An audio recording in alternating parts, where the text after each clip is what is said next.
ขายงัวมา3 ตัวครับก็ได้พ่อหมื่นครับ นั่นสิเหยียบ คู่ ขี้ นี้ เล แล้ว ย ก็สิครับครับ ระวังเหยียบขี้งัวแล้ว ขบวนรถจะสิออกเดี๋ยวเมื่อพ่อไม่จอยกันยากอยู่ได้นอนอุบล โอ้ยมันเลี้ยงหลายกูอยู่เนี่ย อนุมานพ้นผิดครับป้ายแดงครับอย่าเฮ็ดไอ้แห้งเลยผู้บอกว่าไอ้หาเงินไปใส่แขวเลยว่าสั่นน้ำเงินเจ้าย่อยยิ้มเด้อแดงรอดเสือกลง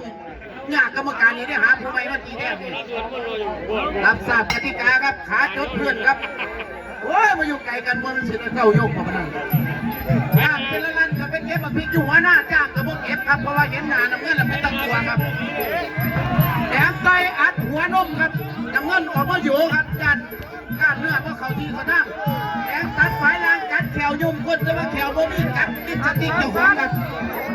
ยางเขามาหาทั้งไฟบ่ใส่พันยางนะครับแดงกัดแขวยุ่มก้นตีนจังอีกบาทนึงน้ำเงินเครื่องส่วงมาสั่นถ้าผมเป็นปรมาจารย์ก็อยู่ไหนคนจำเบาลงได้ลุกได้ครับก็ถามเลยว่านะครับ เราว่าบุญบ้านเฮาเนี่ยมันบุญบ้านเฮาเนี่ยนี่ ขอบคุณหลายๆนะครับที่ใจอายยมลุกขึ้นมาตามพาไปขันถึงราคาที่สบายใจครับพี่น้องในเรียนวัดทุกคนแต่ว่าขันถึงหลังค่าเราไม่ลงแน่นอน อุ้ยสันติมานสุรา เสือกว่าเอาเสือกทำวัลลัมทำมวยครับแดงกดข้อมาสิงำครับท่านอย่าสับเยอะเติมกันเด้อกันลงไปกันได้แต่เอาคนลูกกันฮักพ่อแย่งหรือจะมาพักดูอยู่กันแย่ในการลงกันได้งั้นพักแถวยุ่งก้นแถวพันบ่มีครับไปหันไปกับพ่อแย่งแดงมาสิกันครับเป็นขาสั่นครับขาลูกไฟครับซับไปที่ท้ายไฟขาเกี่ยวว่าเป็นมูทางแหติดบ้างครับดูนี่อยู่อิงติดกันการกัดแถวจุ้งกันครับมาการกัดจ้องแดงกัดจ้องน้ำมันแดงเอาลงไปเอาลงไปเอาลงไปจับเชือกไปที่นี้กันก็มาการเชือกจับแล้วจับ2 มือเลยแดงกดข้อมากขาเกี่ยวไอ้ปลายงานลงไปลงทั้งใจแล้วใจดีครับข้างเป็นพระเจ้านี่ลูกสารภาพครับเปิดโยกครับโอ้ย ผักวัดพี่น้อง เสียงตัวว่าครับฟังกันพอยัยแดงพอยัยน้ำเงินต่อไปสิเป็นยก2เด้อ1 หันหัวกระเบิดโยกแก่เด้อ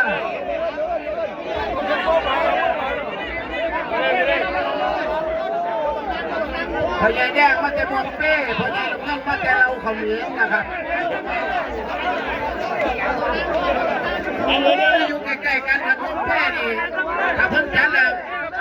พุทธนี่สบายใจครับเพราะว่าหาผู้ร่องโมบี้ครับจากเมืองเป้นะครับได้เปรียบสั่งบัวครับจากเราเขมรได้เปรียบเราแล้วก็ซับไล่ก็แจ้งไปไหนครับเป็นเงาตามตูครับ จะเลยให้จะเสียสุดลงสีเลย เที่ยแล้วเที่ยอีกทั้งผู้ใหญ่บ้านทั้งกำนันส่วนสิได้ตีกันอสมจะปรึกษาครับให้เราตีว่าบ่จักโรคหัวใจเบาหวานบ่สั่นร่วมกันก็มีแต่ว่าตรวจแล้วเรียบร้อยว่าเป็นยังครับ ผ่านครับ หมอ ผ่าน ไก่แล้วว่าผ่านนะครับเอาป้าเราไปพี่เลี้ยงไปถ่ายอยู่ข้างล่างจังไหนลูกเพื่อเพื่อกันสิดูแลเอาดอกบานทีบานเย้าก็ได้นี่ทีมงานไอเลี้ยงนี่มันบอกว่ายางปังมาเลยทีมงานเลี้ยงจวนสูงขึ้นนี่ถูกลงเข้าไปจังหน่อยมันยางปังที่ไหนมันยางพอแกงก่อนแล้วว่าทั้งควรไปยุ่งครับไฟแดงนี่ก็ธรรมดาครับมันเดินผ่านไปแล้วยัดใส่เข้ามานี่ลูกเจ้าไปนั่นลงมาเป็นเกียร์ลูกบอลกลางสนามอย่าสั่นอย่าเดินระวังกระเจ้าพยิงทั้งปุ้งเป๋ว่าไม่เกียร์น้อยลงทับเรือมาดิลงได้ยกที่2 3ยักษ์โม่ยักษ์โม่ผลนะ ที่สอนอย่างที่มันมีฮะสั่งไปที่เนี่ยพี่ลูกพญาลูกลูกไผ่ลูกเราเลือกพี่ได้ไหม เลือกพี่ได้ไหม เลือกพี่ได้ไหม พี่สันติกับพี่มานสุรา ร้านสุราเฮ้ยเฮ็ดแล้วคุณหมอเตรียมนะคุณหมอเตรียมนะยก2นะอาจารย์สุรศักดิ์ให้เราบอกว่าใจกันไปทั้ง2 ฝั่งเลย คุณทางเอาดิเรื่องช่วยหายใจบ่ดิมึงเข้าหายใจอยู่ได้ซื้อหนากวน 7,000คนนั่นเองยกสอง รุ่นนี้วันที่11งานภาษีจะเริ่มหัวตะพานผมวางใจครับเพราะมันถึงลำบากทั้งกรรมการลำบากทั้งหมอนะครับแต่ลำบากผมเป็นผู้ขออนุญาตถอดครับแล้วไปเข่า3 ครั้งครับรถถอยออกมาอย่างจะเห็นได้นะจะเห็นได้นะได้จากเร็วขนาดนี้แรงใจน้ำมันน้ำตาเปียกลงมาไปใส่บาตรไป วางตีอัพเราคำนี้ครับ แต่บางการยังไงแพ้เนี่ยเพราะว่าเราได้เปรียบถึงขั้นจำกลัวครับจังหวะไม่ดอกฟ้าคนใจคนจน เอาคุณหมอก็ไปดูแลหน่อยนะ ก็ต้องว่านะ อย่าดม ผู้ชี้ขาดเพิ่นเบิ่งเองครับขอบคุณหลายๆครับผิดพลาดประการใดต้องขออภัยพี่น้องครับผมจะรับเป็นจากอาจารย์บอยน้องคุณครับโปรโมเตอร์วันที่11จังหวัดอำนาจเจริญอำเภอหัวตะพานครับค่ายม่วนศิษย์ครูเพียงครับขอบคุณมากครับคนเดินทางกลับก่อนก็ขอให้โชคดีครับไปเหนืออย่างข้าไม่ลองไตอย่าให้ข้าน้ำขึ้นพวกขามให้ข้าจะวางขาว้าครับสาธุ ขอบคุณคุณหน่วยนะคะเจ้าหน้าที่พนักศึกษาฝั่งอำนาจเจริญท่านผู้โดยสารผู้เซ่อำนาจเจริญเกินจะขึ้นรถแล้วไปที่รถด่วนเลย ขอบคุณค่ะยินดีกับพี่ท่านด้วย นี่คือสันติเกียรติพ่วงปีนะคะนำเงินก็ให้กำลังใจบานสุรานะคะ หลังจากคู่นี้มาแล้วบอกมาเลยครับนักชมมุมแดงอัพไซด์เซนผู้ใหญ่อำนวยน้ำเงินสิทธิ์ประเสริฐ คุณได้ลงตัวไปกลับที่ 6,000 บาทนะครับ ไปเนี่ยมันเป็นจมูกตาเท้าถึงพื้นนะครับ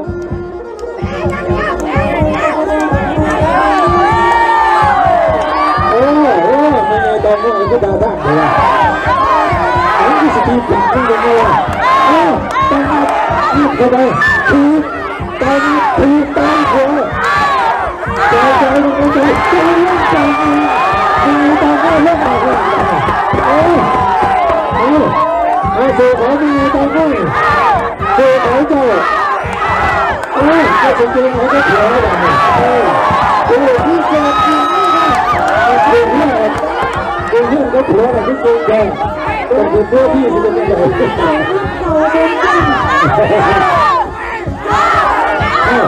ต่อยตัวนี้ต่อยกันเลยต่อยหัวต่อยโตต่อยทองเล่นกันเลยเล่นกันเลยเป็นไงตอนมันเศร้าโฮโฮกันเลยที่โดนเตะทีม3 ยก100 3 ยก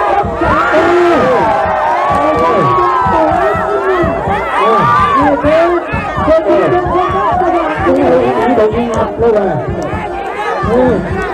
พอไปยังไงพอไปเจ้าแป๊บเดียว1 นาทีแป๊บเดียวที่ต่อมาคนไหนมีเงินจะให้ยังเดียว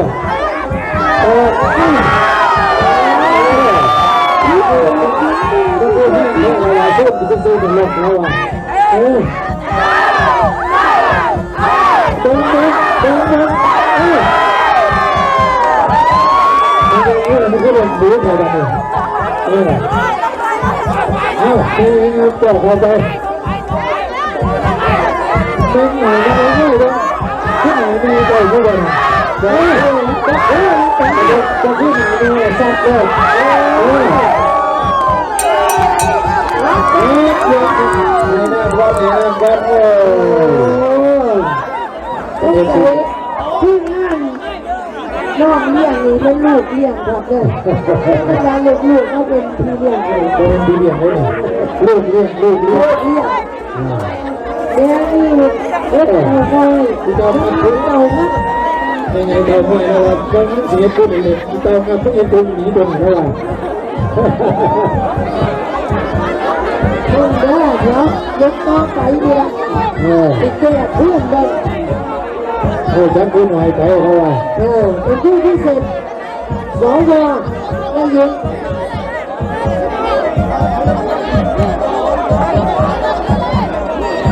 เราก็พร้อมแล้วนะเอ็นโ เอามาเสร็จแล้วมาสีสีตะปูสีแล้วมาแล้วจะโปรโมเตอร์บ้างเดี๋ยวก็มาเลยไอ้พ่อซื้อสองใบไม่เกินเลยจ้ะสีสีตะปูสีคู่ต่อไปมีรางวัลพิเศษไปรีบเอามาวาง คู่นี้ต้องยาครับคู่ต่อไปต้องปูครับเนี่ยมึงเป็นไงตองไม่เนี่ยมึงเป็นไงตองกันเนี่ย เป็นเอกหญิงสำหรับวันนี้เลยนะคุณบอกนะนี่ เอาพี่ เป็ เลี้ยงครับ นเอกหญิงในวันนี้ พี่เลี้ยงลงไปพี่เลี้ยงลงไปครับเสียเวลาครับ ลูกเลี้ยงก็ เสียเวลาซื่อๆครับลงไปครับยกครับตอนนี้ยกสองเป็นไงตองมึงจะใส่ขาด้วยเหรอก็คือลงพูดอะไรนี่เนี่ย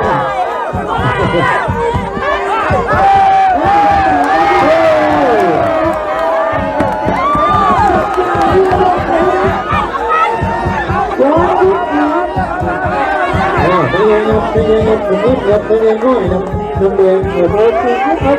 ยักษ์ของมันไม่รู้เป็นดีตีแตกเป็นไงไม่เลยหนีแบบเจ้าหนีบ่ไม่เลยหนีบ่แต่ก็จริงอาจารย์การมันเขียนมากเลยเราไม่ได้ตรงนั้น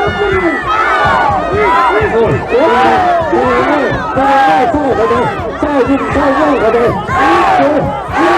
ได้ที่ดังใจอีกแล้วเกิดตายเอาสิเขาอยู่ตรงนี้เนี่ยโอ้มาบอลมาลุ้นตามอยู่นี่นะผมลุ้นตามอยู่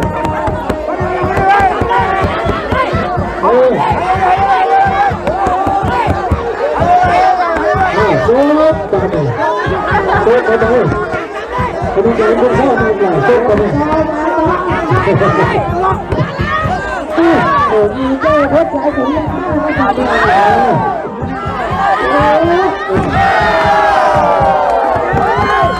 ลำยาเดินไม่ได้เดินอาชีพเลยหมอเป็นคน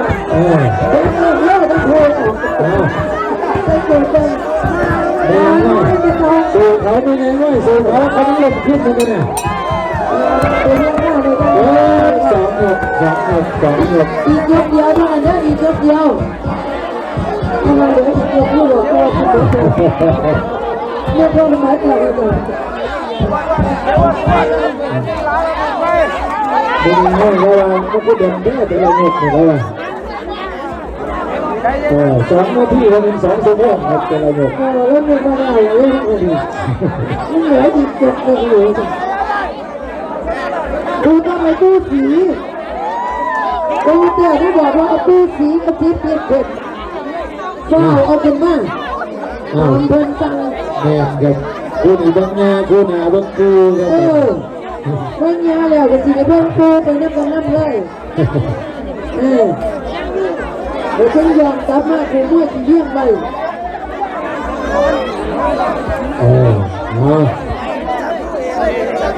เอกหญิงก็เอกชายแล้วแม่ครับมีคนเอกหญิงอยากจะพูดเอาไปกับเอกชายอันนี้ไม่น้อยมันจะเพิ่มมันรุ่นใหญ่เขาก่อนนี่คือบรรยากาศของจิตรวมพลเป็นนักสมัยนิรบงทุกเขาใหญ่ต้องเป็นคนใหญ่แต่ว่าไม่ยังทำลูกคุณเถื่อนที่อยู่แต่เด็กเขา10 ลงเลยยกขึ้นไทยได้ตัวนักว่าดีแดงอีกเต้าง่ายยิ่งเต้าหนักหน่อยยกขึ้นไทยนะจ๊ะน้ำไม่ดีแห้งเลยเดินลูกตกน้ำไม่ได้ตกน้ำไม่ได้ง่ายเอาขึ้นมาได้ทีละนิดง่ายตัวหัวตัวนี้เลย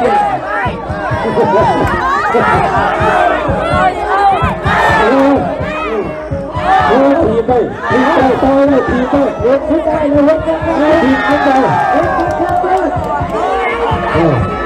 ทีนี้ขึ้นมาคุยดีเด่นแล้วว่ะรถขึ้นได้แล้วรถขึ้นอีกเดียวขึ้นตัวขึ้นด้วยขึ้นด้วยลุกไปเป็นยังไงเขาพูดในภาษาโดน เดินกันได้ว่าเป็นผู้เขาได้ว่าเอาเลยจะดูเพื่อนกันหัวซะไม่เก่งเนี่ยอย่างนี้เราใช่กันเดียว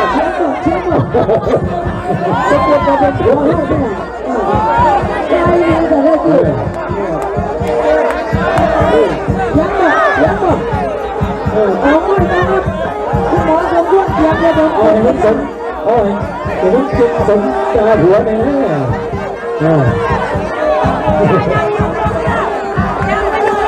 หัวไปไม่มีตาไม่ยังเอาไปสมองมีระบบใจวันนี้สมองมีระบบใจเอาหน่อยเพิ่มซื้อกันเลยเอาหน่อยจะเอาหน่อยเอาหน่อยเอาหน่อยเลยเอาปากที่กำลังไม่ต้องเงียบอะไร